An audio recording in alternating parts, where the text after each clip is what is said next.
Dari segi mana adanya alam ini membuktikan adanya Allah? Apakah dari segi baharunya alam atau dari segi mungkinnya alam?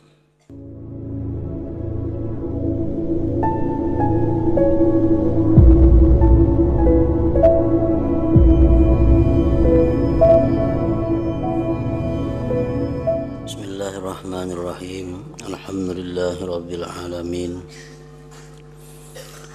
Wabihi nasta'in ala umuri dunya waddin. Wassalatu wassalam ala asyrafil anbiya wal mursalin Sayyidina wa maulana Muhammadinil amin wa ala alihi wa ashabihi ajma'in.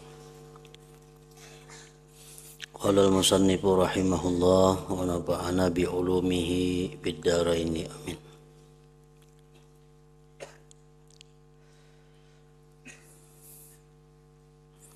Pada permulaan,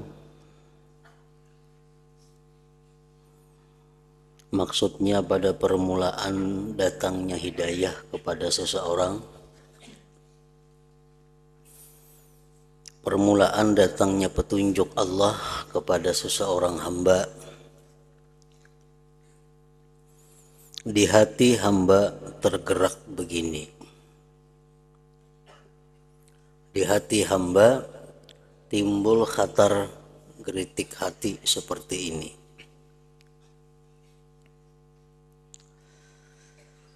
Aku ini selalu dikaruniai berbagai nikmat oleh Allah.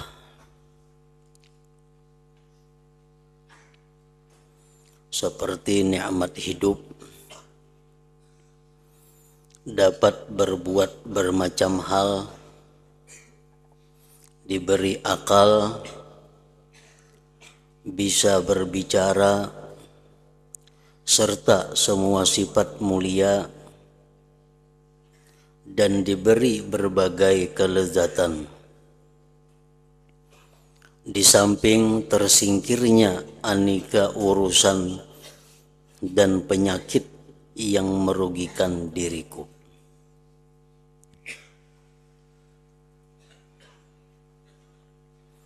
Zat yang memberikan kenikmatan yang beragam ini tentu menuntut kepadaku supaya aku bersyukur dan melayaninya dan berkhidmat kepadanya. Nah, itu terlintas di dalam hati seorang hamba yang mana dia mendapat hidayah dari Allah.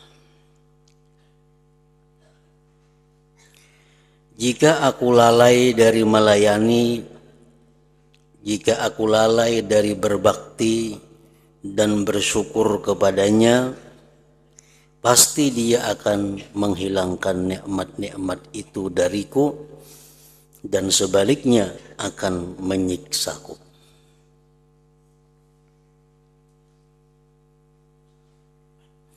Allah yang menganugerahi segala rupa nikmat itu telah mengutus seorang utusan kepadaku,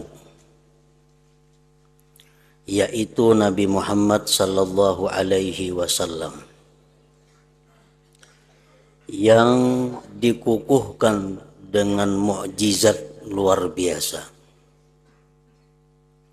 yang tidak bisa dialami oleh manusia lain.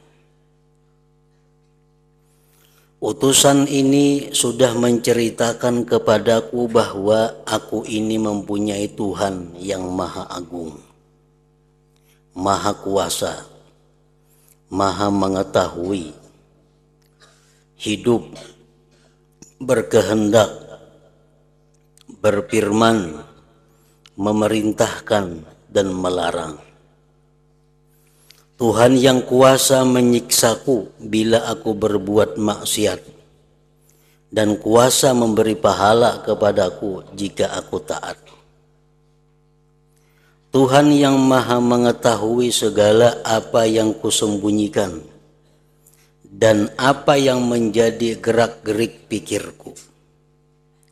Dia telah memberikan janji dan ancaman serta memerintahkan supaya aku senantiasa melaksanakan peraturan-peraturan agama Islam.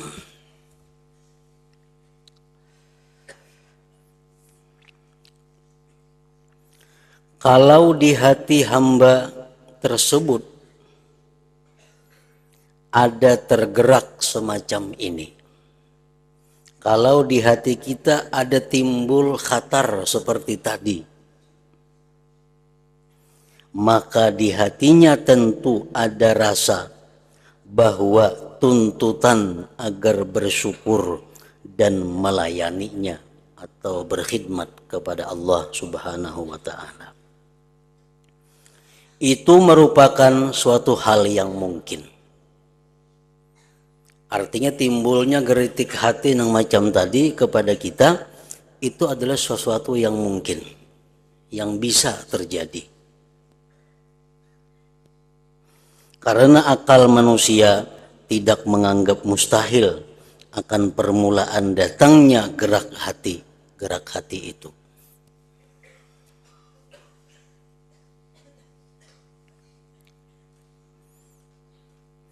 Nah, apabila geritik hati yang datang tadi kepada kita, itu menunjukkan satu isyarat bahwa Allah menghendaki kebaikan kepada kita. Bahwa Allah menghendaki kita menjadi orang yang baik, orang yang diridainya.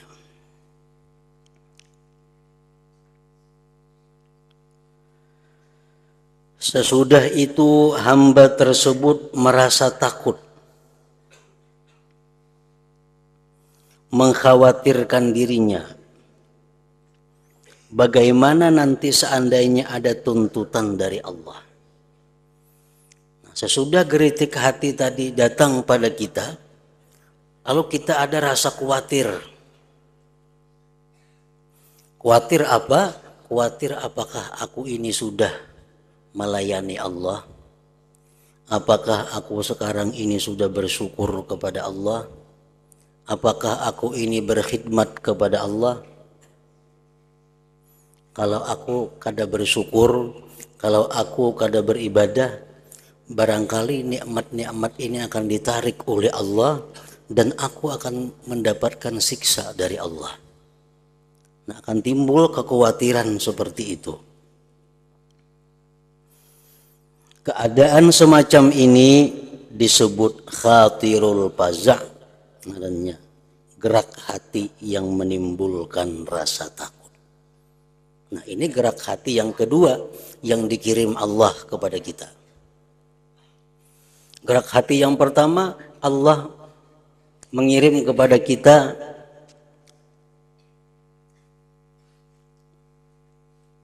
membuka bagaimana Allah memberikan nikmat kepada kita. Diberi nikmat hidup, diberi nikmat akal, diberi nikmat bisa melihat, diberi nikmat bisa mendengar, diberi nikmat bisa berbuat, bisa macam-macam. Nah, geritik hati yang kedua, khatirul faza' ngarannya, khatar takut, timbul kita ketakutan. Apakah aku bisa mensyukuri nikmat ini?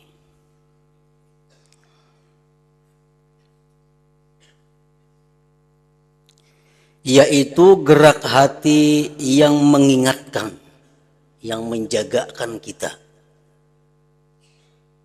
agar kita bangkit untuk berkhidmat kepada Allah, yang membangunkan kita untuk menindaklanjuti geritik hati sebelumnya tadi, dan mendesak hamba dengan hujahnya serta menolak semua alasan atau keuzuran, juga mendorongnya agar berpikir dan mendatangkan dalil. Tadi dalam geritik hati itu timbul bahwa aku mempunyai Tuhan, aku mempunyai Tuhan yang memberikan nikmat, aku mempunyai Tuhan yang maha hidup, aku mempunyai Tuhan yang maha kuasa. timbul geritik hati untuk mencari bukti, mencari dalil, mencari hujah. Apa dalilnya kalau Tuhanku itu ada? Apa dalilnya, apa buktinya kalau Tuhanku itu hidup? Apa buktinya kalau Tuhanku itu maha kuasa? Nah, dalam hati seorang hamba yang dapat hidayah itu bergolak seperti itu. Ada bercampur rasa takut kalau kada bisa mensyukuri nikmat Allah. Kemudian lagi ada dalam hati kita lagi timbul untuk mencari dalil, mencari pembuktian terhadap geritik hati yang pertama yang menunjukkan bahwa kita mempunyai Tuhan.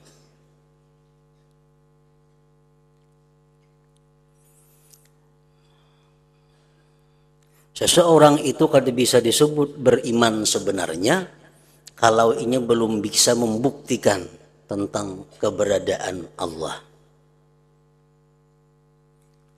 Kalau kita ditanya, Tuhan ikam siapa? Tuhanku Allah. Apa dalilnya Allah Ta'ala itu ada? Apa buktinya Allah Ta'ala itu ada? Nah, kalau kita kada mampu berpikir menjelaskan bahwa Allah Ta'ala itu ada, buktinya ini, kita kada mampu, kita belum beriman. Ada yang mengatakan itu masih kafir, ada yang mengatakan itu mukmin tapi maksiat. Ini hanya meyakini Allah itu ada, Allah hidup, tapi kada kau membuktikan. Nah, mencari dalil melalui pikir itu kewajiban fardu ain bagi setiap orang yang beriman.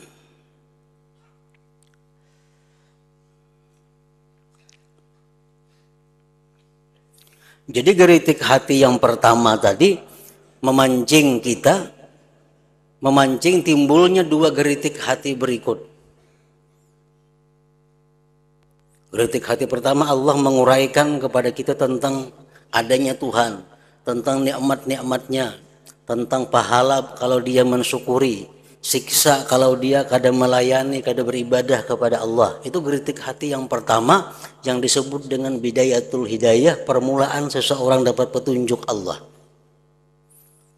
Nah, geritik hati itu ditindaklanjuti dengan geritik hati yang kedua, ketakutan kalau kada bisa mensyukuri nikmat Allah. Ketakutan kalau kada beribadah kepada Allah karena mengakibatkan diambilnya nikmat dan disiksa. Kemudian geritik hati lagi timbul mencari dalil. Mana dalilnya Allah Ta'ala itu hidup? Mana dalilnya Allah yang memberi aku selama ini rizki? Mana dalilnya Allah yang menciptakan alam ini?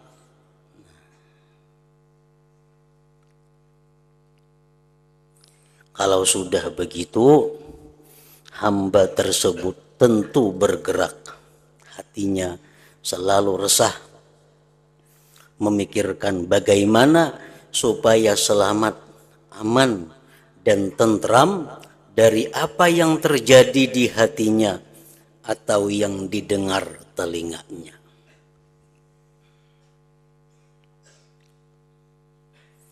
Akhirnya jalan yang ia temukan, jalan yang ia tempuh hanyalah merenungkan dalil dan membuat dalil tentang ciptaan atau makhluk Allah yang dapat menunjukkan kepada adanya zat pencipta.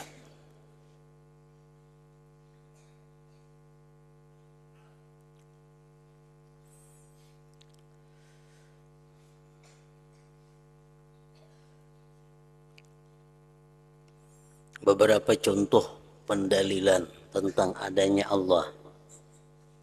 Al-alam maujud. Alam semesta ini ada. Itu kada bisa diingkari. Alam itu artinya sesuatu selain Allah. Bumi, berarti pohon, batu-batuan, kita, manusia, binatang, itu alam. Kita meyakini bahwa alam itu maujud, ada. Lalu wa kullu mawjud labudda min mujid. Setiap yang ada itu pasti ada yang mujid, yang mengadakan. Setiap yang ada itu pasti ada yang mengadakan. Setiap nasi pasti ada yang memasak. Anak membuktikan, ambil beres selitar, anak di atas meja, maulah masaknya beberapa tahun. Anak mau masak, berarti nasi itu ada yang memasak. Nah, pohon dulunya kadada, sekarang ada. Berarti ada yang mengadakan. Nah, kita kadang melihat dengan mata yang kasat, ini siapa yang menumbuhkan pohon itu, kita kadang kau melihat. Cuman yang kita lihat antara lain tadi contohnya nasi. Iwak besanga, tentu ada yang menyanga. Anak iwak karing dalam balik, maulah besanga sorangannya, kada mau. Nah, contoh yang lain macam itu juga. Pohon, batu, gunung, semua pasti ada yang mengadakan. Nah, alam ini ada, dan setiap yang ada itu pasti ada yang mengadakan. Maka kesimpulannya, al-alam la budda min mujid, alam itu ada yang mengadakan.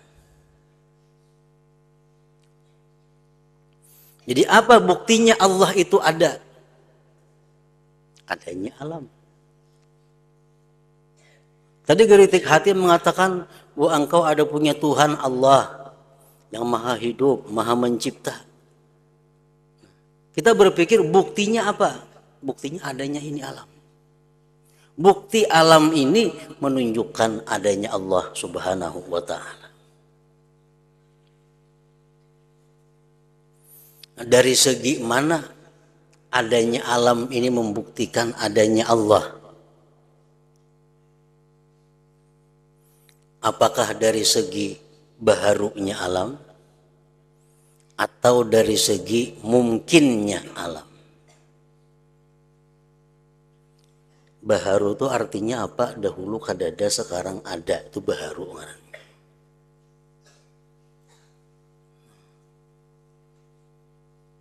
Kayak kita ini, nah, tahun 1900 kita kadada. Sekarang tahun 2009 kita ada. Nah, kita ini ngarannya baharu. Nah, alam ini bukti bahwa adanya Allah dari segi baharunya kah? Atau dari segi mungkinnya kah? Alam ini baharu dan mungkin. Arti mungkin itu apa? Alam ini pada asalnya bisa ada, bisa kadada. Sekarang nyatanya ada. Nah, kedua-duanya itu bisa. Al-alam hadisun, alam ini baharu. Artinya dahulu kadada, sekarang ada. Wa kullu hadisin lahu sani'un, tiap-tiap nang baharu itu ada nang maulah. Tiap-tiap nang baharu itu ada nang membaharuakan. Jadi apa kesimpulannya? Al-alam lahu sani'un, maka alam itu ada nang maulah. Nah, ini dalil bahwa alam itu menunjukkan adanya Allah dari segi baharunya alam. Atau lagi al-alam mumkinun, alam itu mungkin. Alam itu mungkin, artinya pada asalnya mungkin ada, mungkin kadada. Artinya mungkin tuh boleh ada, boleh kadada alam ini. Wa kullu mungkin lahu sani'un, tiap-tiap yang mungkin itu ada yang mencipta. Ternyata alam sekarang ada. Nah, jadi pal alam lahu sani'un, maka alam ini pasti ada yang menciptanya. Nah, jadi pikiran kita berputar mencari dalil-dalil untuk memantapkan bahwa Allah Ta'ala itu ada.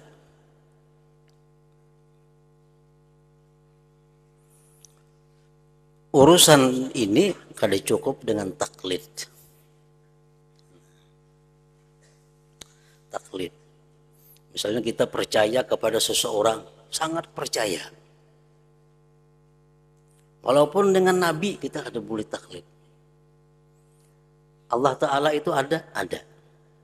Dalilnya apa? Nabi mengatakan nggak cukup. Nggak cukup itu.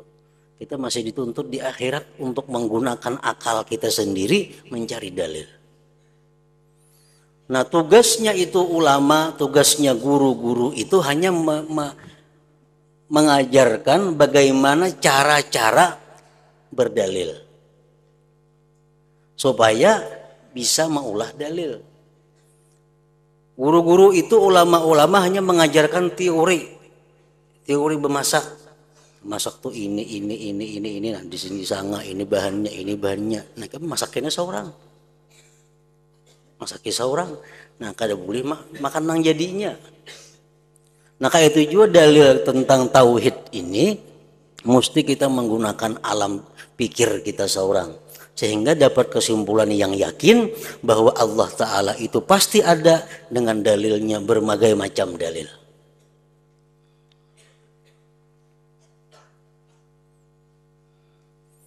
Allah Ta'ala ada dalilnya dalam Parukunan, ada jelas itu. Nah, ada kawan itu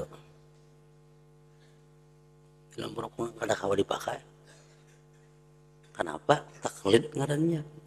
Bila taklid itu kita kafir, masih belum beriman lagi. Itu pendapat Naum Mu'tamad. Jadi kalau kita kadang-kadang menerangkan bukti bahwa Allah Ta'ala itu ada, kita belum beriman.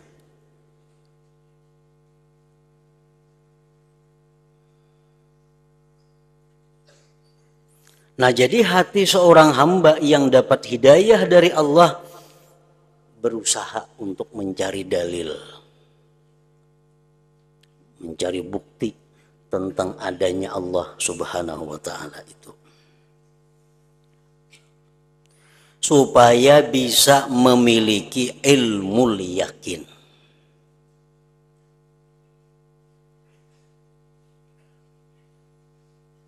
Kita percaya adanya Allah dengan dalil ini sama dengan kita percaya bahwa kita akan mati.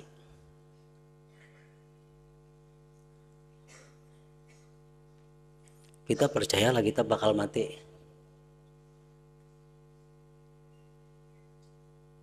Percaya, yakin banget kita bakal mati ini tuh. Buktinya apa? Buktinya kada kayak hitungan lagi.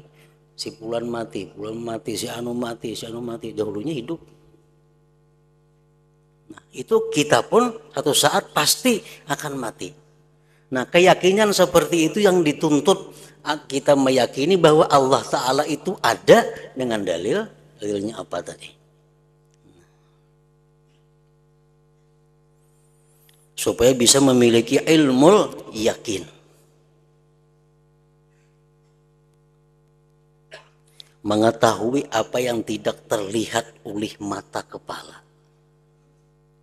Dan mengetahui bahwa ia mempunyai Tuhan yang memberi tugas, memerintahkan, dan mencegah dirinya.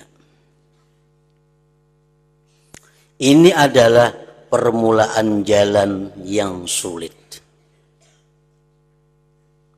yang dihadapi hamba tersebut pada jalan ibadah kepada Allah.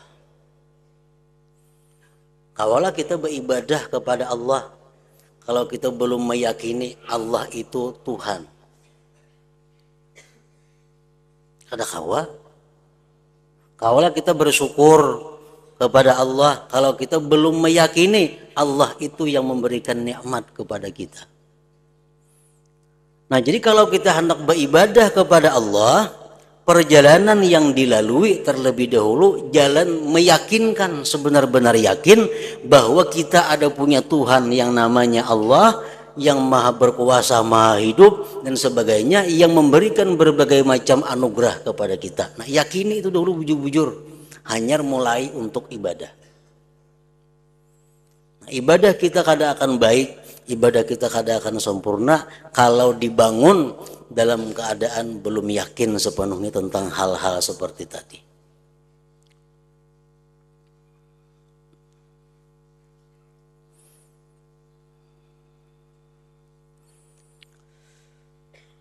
Ini adalah permulaan jalan yang sulit yang dihadapi hamba tersebut pada jalan ibadah kepada Allah, yakni yang disebut aqabatul ilmi wal ma'rifah, jalan ibadah berupa ilmu dan ma'rifah. Kenapa kita sembahyang kada khusyuk? Artinya sembahyang kita itu hampir dikatakan sangat sedikit khusyuknya.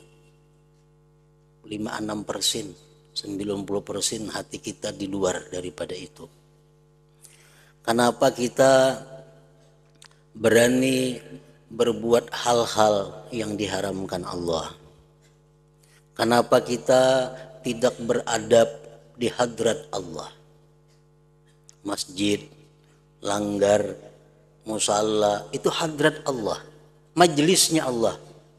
Kenapa kita wani berbuat hal-hal yang kada bagus di tempat itu? Disebabkan karena landasan tauhid kita kada mantap. Itu sebabnya. Karena kita hendak beribadah lawan Allah kada melalui jalan aqabatul ilmi wal ma'rifah ngarannya.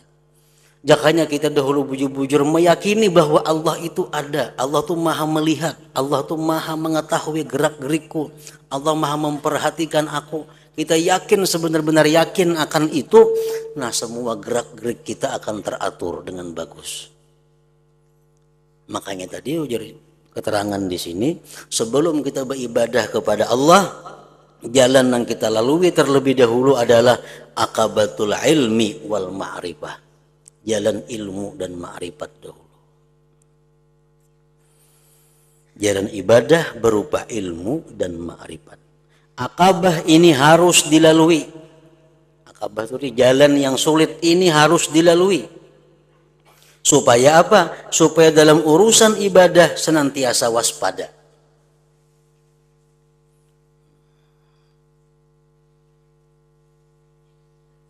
Supaya dalam urusan ibadah senantiasa waspada. Tauhid itu asasul ibadah, pondasinya ibadah. Bila pondasi ini goyang, maka bangunan itu pun akan goyang. Nah, dari pondasi yang kuat bisa dibangun bangunan yang kuat. Dari tauhid yang kuat akan bisa timbul ibadah yang benar, ibadah yang beradab.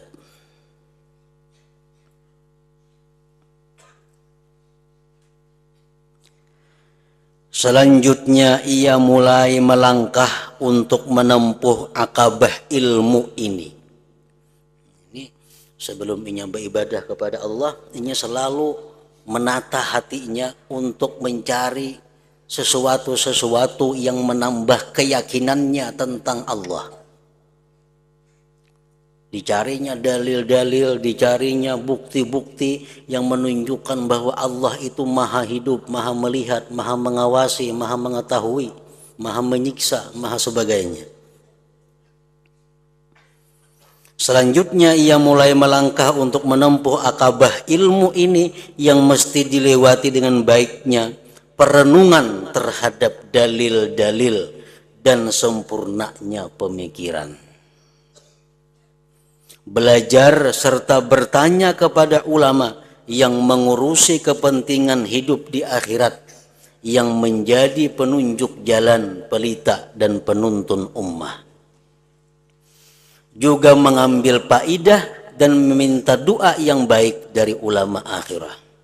Semoga mendapatkan kemudahan dan pertolongan Allah untuk bisa melampaui akabah ilmu ini, jalan sulit ilmu ini.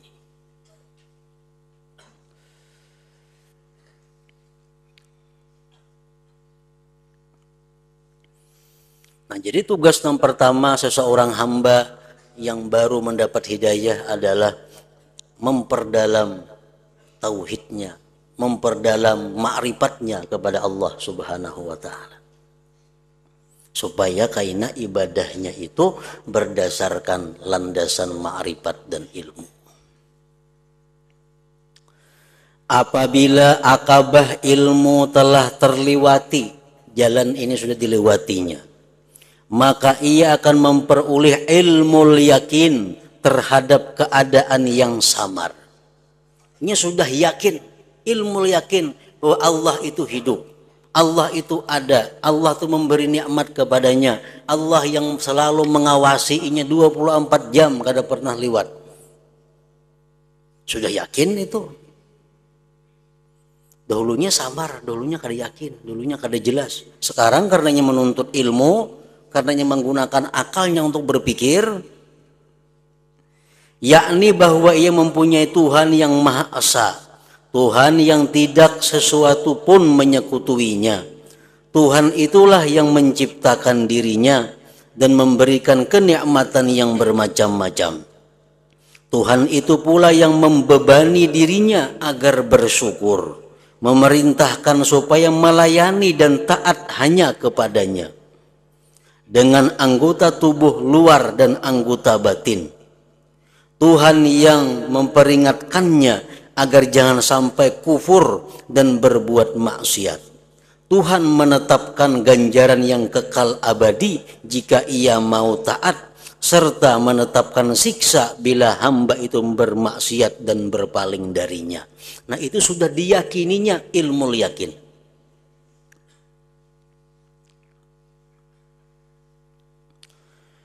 Seterusnya pengetahuan dan keyakinan terhadap keadaan samar itu mendorongnya untuk bertindak, melayani dan menghadap ibadah kepada majikan agung yang memberikan kenikmatan yang selalu dicari ini.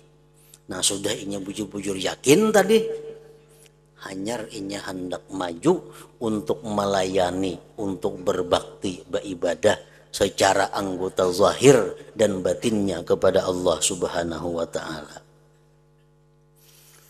Akhirnya hamba tersebut dapat menemukan dan mengenal Tuhannya setelah sebelumnya bodoh dan tidak mengetahui.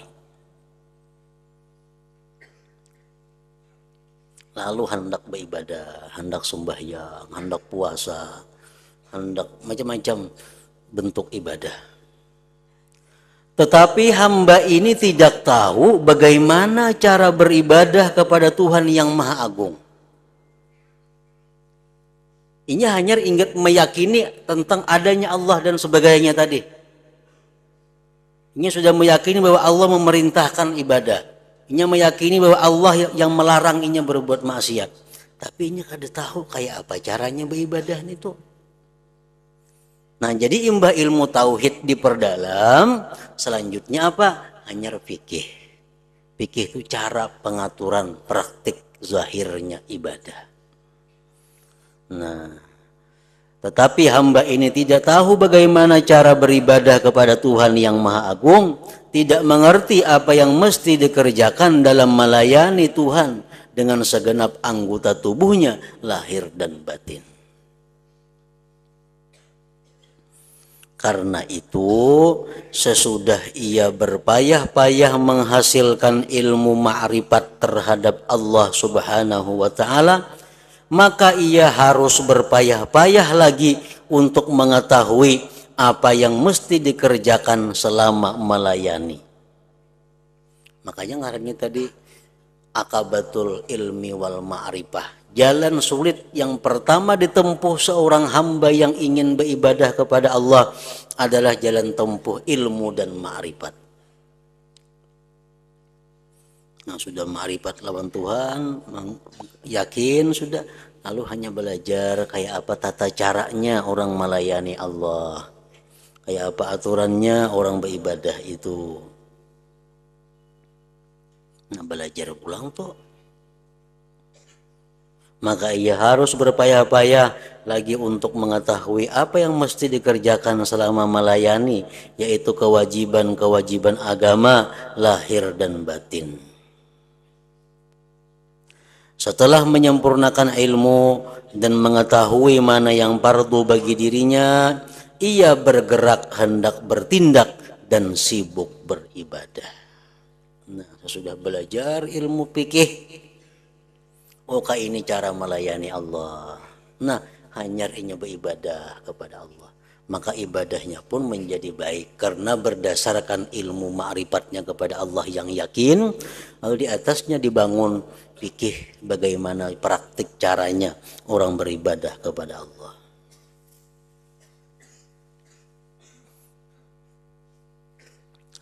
Ketika ia merenung, ternyata dirinya adalah seorang yang mempunyai berbagai kesalahan dan dosa. Ini sudah ma'rifat kepada Allah, sudah sembahyang ini bisa melaksanakan, sudah puasa bisa, ibadah-ibadah sudah bisa. Tapi hanya merenung, aku ini sebelumnya dahulu banyak berbuat dosa. Ada sembahyang banyak, menzalim orang banyak, menganiaya manusia banyak. Karena kada tahu pendahulunya. Tapi kirana kelakuan-kelakuan sebelum punya ilmu, sebelum beribadah kepada Allah. Tapi kira kelakuan-kelakuan bahari. Ketika ia merenung, ternyata dirinya adalah seorang yang mempunyai berbagai kesalahan dan dosa. Ini merupakan keadaan sebagian besar manusia. Hamba itu berkata kepada dirinya sendiri, timbul lagi geritik hati. Nah, orang-orang yang dikehendaki Allah itu baik akan selalu dapat kiriman dari Allah geritik-geritik hati seperti itu.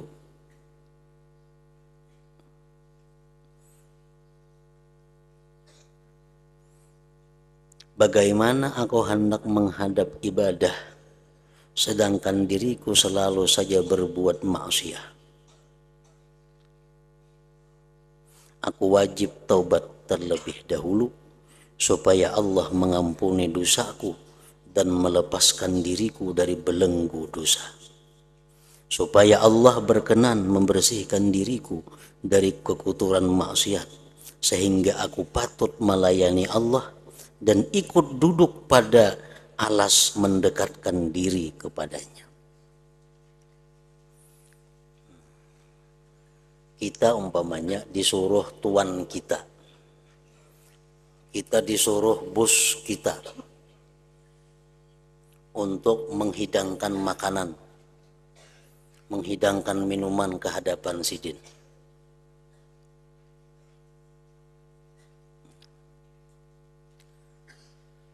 Lalu perintahnya itu, sedangkan badan kita, pakaian kita bercelumur dengan lumpur, bahkan bercelumur dengan najis. Nah, datang kita ke hadapan Tuhan kita membawa makanan sesuai perintah, membawa minuman dengan pakaian, dengan tubuh yang serba bau, yang serba kotor. Kita bayangkan bagaimana Tuhan itu menerima makanan tadi. Tentu Tuhan akan menolak keadaan kita. Ini di hadapan orang-orang yang bersih, di hadapan orang-orang yang suci, datang pelayan belulihan baju lawan kotoran. Yang dibawa ayam, dibawa daging, dibawa es macam-macam, tapi tangan berkuncalak lawan lumpur macam-macam, harga-rigat. Tentu Tuhan ini akan marah dan kada menerima hidangan itu. Nah, itu juga bentuk orang yang sembahyang kepada Allah, tapi dirinya bercelumur dengan dosa, hatinya penuh dengan dosa. Allah tidak akan menerima sembahyang itu. Allah tidak akan menerima. Bujur kita menjalankan perintah, gugur kita menjalankan perintah, bujur sudah gugur kewajiban. Tuhan nyuruh sembahyang, kita sembahyang, sudah gugur kewajiban. Tapi apakah diterima Allah atau kada? Kalau kita melayani Allah dalam keadaan bercelumur dengan najis, dengan dosa, tentu Allah akan menolak. Nah, itulah gunanya taubat. Taubat pembersihan diri daripada segala macam bentuk kotoran maksiat. Hendak sembahyang, taubat. Hendak beribadah apapun, taubat dahulu. Supaya kita bisa melayani Allah dengan diri yang bersih, dengan pakaian yang bersih. Nah, Orang yang banyak berbuat dosa kepada Allah diperlukan tobat dahulu. Apa gunanya tobat ini? Tobat ini adalah satu, faidahnya taufiqut ta'ah. Yang kedua, wa qabulut ta'ah. Kalau kita tobat kepada Allah, kita akan dapat taufik untuk berbuat taat. Kita akan dapat kemudahan, kita akan dapat kenyamanan, kelapangan berbuat taat.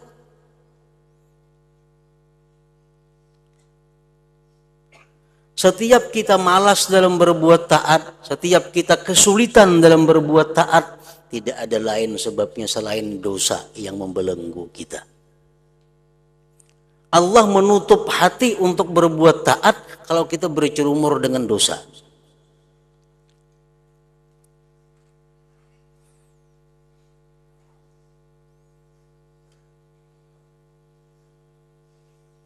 Jadi kadang alih mengetahui diri kita apakah banyak apakah banyak dosa, apakah masih tobat kita belum sempurna, kita ukur diri kita dengan taufik taat. Apakah selama ini kita dimudahkan Allah berbuat taat? Apakah selama ini kita selalu berat, malas berbuat taat? Nah, bila malas, berat, sulit, berarti kita dibelenggu oleh dosa. Bawa tobat, bujur-bujur tobat. Apa yang sulit dalam taat itu menjadi mudah. Jadi mudah. Nah, yang kedua, gunanya tobat itu kabulut taat.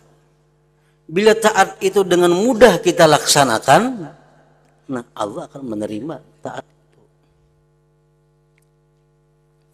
Nah, jadi hamba yang dikehendaki Allah baik tadi, hamba yang dikehendaki Allah untuk maju ke hadapan Allah tadi, inya berpikir sebelum dahulu dajarnya aku banyak bisi dosa.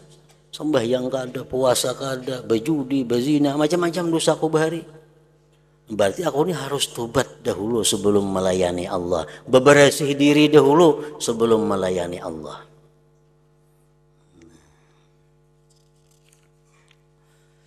Di sini ia menghadapi jalan sukarnya tobat. Sukarnya tobat. Ada gampang-gampang tobat itu. Menzalim ampun orang. Kayak apa nak tobat? Minta halal kepada orang. Wah, sulit. Maka harus dilalui. Kalau kada dilalui, kita akan kesulitan berbuat taat. Kalau kita paksa juga, Allah akan menerima taat itu. Kenapa? Innama yatakabbalullah minal muttaqin. Allah hanya menerima taat orang-orang yang takwa kepada Allah. Ini jalan sukar, tobat jalan sulit. Ada orang datang, orang berduit, hendak tobat kayak pacarannya, tobat napa garang? Dahulu kada bisa napa-napa, miskin hidup, miskin, jadi buruh. Mbah itu ada lowongan jalan minjam duit riba. Minjam duit riba. Dapat bantuan 10 juta. Tupangnya duit modal. Duit 10 juta. Didagangakan, berdagang. Sekarang sudah sekian puluh tahun miliaran bisi harta. Miliaran bisi harta. Padahal duit modal asal, duit pinjaman riba itu 10 juta. Sekarang miliaran bisi harta. Kayak apa tobatnya? Sulit. Berarti harta yang diperolehnya samuan itu daripada modal yang haram. Bila modalnya haram, ujungannya samuan haram. Maka bisi motor ada, bisi rumah ada, bisi apa ada. Nah, kalau hendak tobat, terpaksa kembali akan haram itu. Nyamanlah tobat itu, sulit. Bisi motor duit itu juga asalnya nukar. Bisi rumah duit itu juga nukar asalnya. Bisi kabun duit itu juga asalnya. Babini yang jujuran duit itu juga asalnya. Nah, sekarang hendak tobat,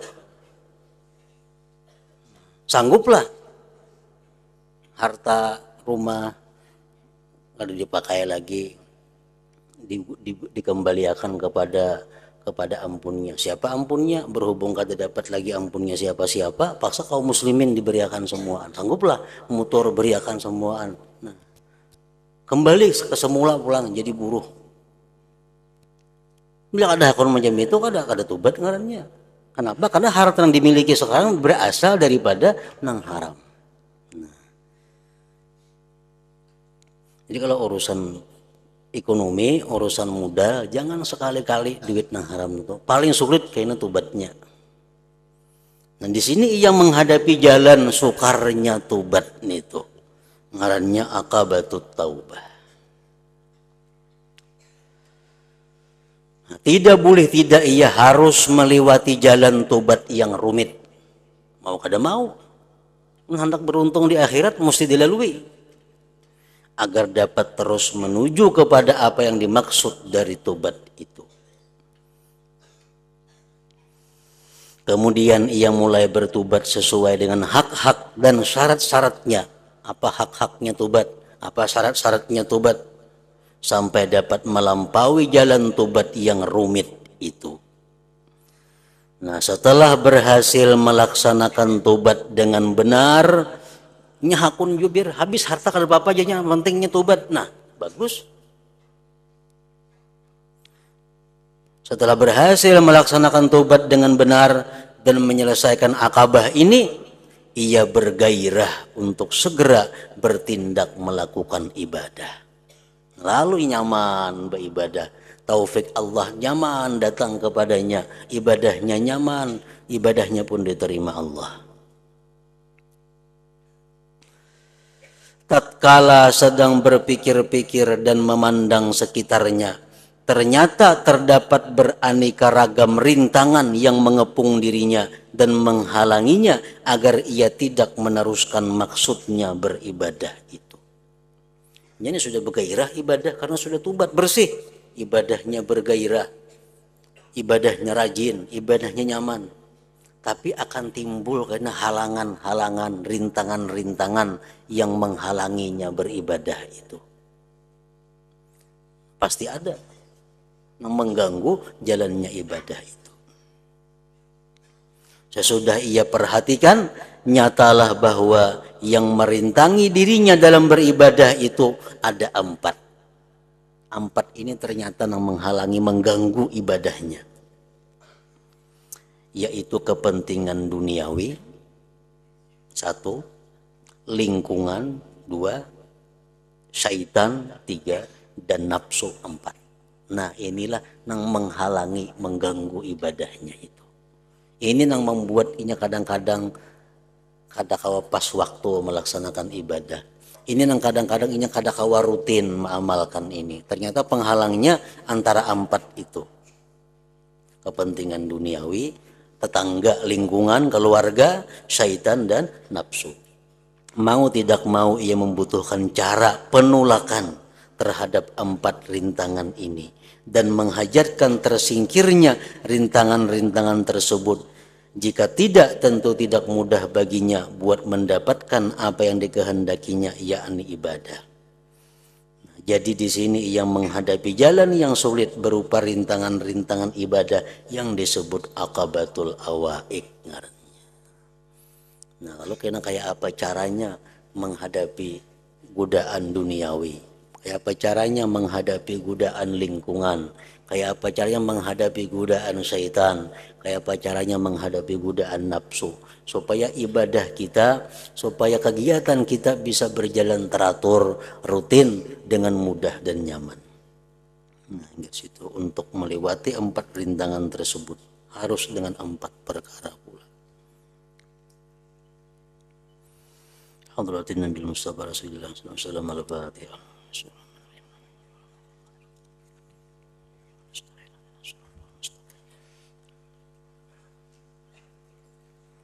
Bismillahirrahmanirrahim. Alhamdulillah rabbil alamin. Wassallallahu wasallam ala sayyidina Muhammad wa alihi wasallam. Allahumma ighfir lana ma akhtana wa ma ta'ammadna wa ma asrarna wa ma a'lanna wa ma asrafna wa ma anta a'lam bihi minna. Antal muqaddim wa antal muakhir, la ilaha illa anta. اللهم انفعنا بما علمتنا وعلمنا ما ينفعنا وزدنا فهما وعلما برحمتك يا أرحم الراحمين. صلى الله على سيدنا محمد وآله وسلم.